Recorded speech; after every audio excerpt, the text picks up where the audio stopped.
É um fato que o controle mental é um artifício poderoso que pode ser usado de maneira que traga uma grande quantidade de benefícios para quem o usa. Mas como tudo na vida, existem consequências vindas desse uso. E na maioria das vezes não são nada boas. Um bom exemplo para essa afirmação é o programa de experiências desenvolvido pela CIA chamado MKUltra, responsável por desenvolver diversas técnicas de controle mental e usá-las em civis sem o conhecimento e consentimento dos mesmos. Então fique confortável onde você estiver e venha comigo descobrir mais sobre como esse programa afetou a vida das pessoas utilizadas como cobaias, até a sua revelação para o público em geral.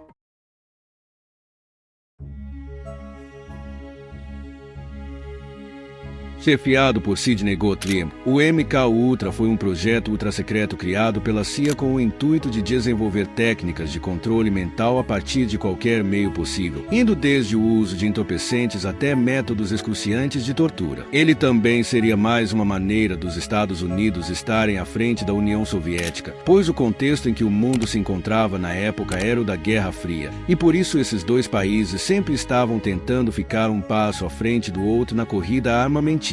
Nesse período, ocorreu um episódio em que alguns soldados americanos que eram prisioneiros na Coreia foram liberados para voltar ao seu país. Porém, eles voltaram defendendo a causa comunista, fazendo com que a comunidade de inteligência dos Estados Unidos tivesse uma certa desconfiança do que poderia ter acontecido. E com isso em mente, os americanos suspeitavam que os soviéticos teriam criado técnicas de controle mental e que estariam usando elas em seus agentes para revelar informações confidenciais do governo. Então a CIA, que havia sido formada há pouco tempo, destinou uma grande quantia de dinheiro para a realização de experimentos psiquiátricos em seres humanos.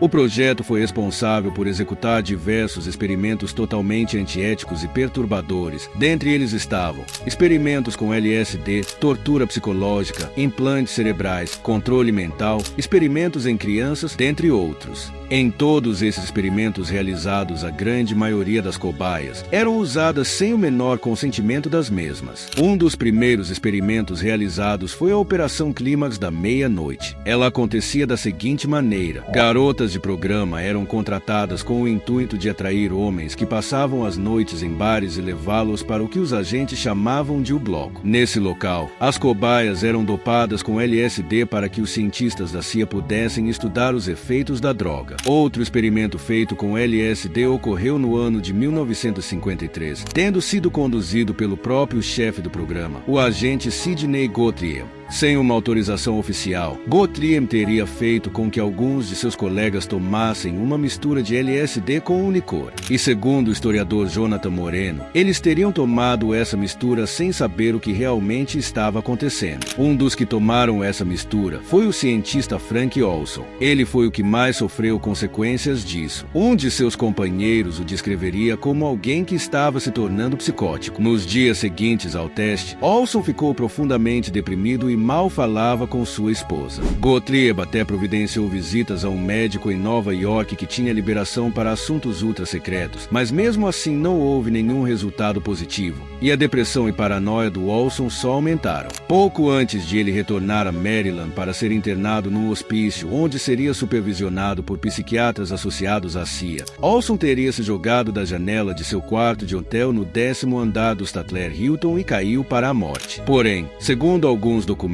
que foram revelados posteriormente, ele teria sido assassinado para que não revelasse detalhes do projeto MKUltra. Porém, alguns dos experimentos mais nocivos aconteceram no Allen Memorial Institute em Montreal, um hospital psiquiátrico no Canadá, onde as mentes de um número ainda desconhecido de pacientes foram sistematicamente destruídas. O hospital, conhecido como o Allen, estava sob a direção do escocês-americano Donald Evan Cameron, que era considerado um dos psiquiatras mais destacados do mundo. A CIA teria se aproximado de Cameron 3 anos depois de lançar o MKUltra através da Sociedade para a Investigação da Ecologia Humana, que era uma de suas organizações de fachada, por meio da qual canalizavam dinheiro. Cameron era conhecido por defender um novo enfoque científico do cérebro, segundo o qual a mente funciona como um computador que pode ser reprogramada apagando memórias e reconstruindo a psique por completo. Mas para isso, era necessário reduzir os pacientes a um estado psicológico infantil infantil, quando os médicos podiam aproveitar a vulnerabilidade cognitiva da pessoa. Ao começar do zero, era possível reestruturar a mente e plantar ideias na memória de um indivíduo sem que esse se desse conta de que elas não eram originais. Pacientes que chegavam ao instituto por problemas menores, como transtornos de ansiedade ou depressão pós-parto, eram colocados no dormitório, onde eram postos em coma induzido por dias ou meses. Em seguida, eram desestruturados por uma terapia eletroconvulsiva com potência e frequência nunca vistas, para que fossem reduzidos a um estado vegetativo, a partir do qual chegariam a um estado mental mais saudável, segundo a teoria de Cameron. Sem seu conhecimento ou consentimento, os pacientes foram tratados à força com grandes doses de drogas psicodélicas, como o LSD. E como parte desse regime de reprogramação, que Cameron chamou de condução psíquica, os pacientes eram obrigados a escutar mensagens cíclicas com fones de ouvido ou alto-falantes, às vezes instalados dentro do travesseiro do paciente, por até 20 horas ao dia, estivessem dormindo ou acordados. O experimento de Cameron também envolveu a privação sensorial extrema.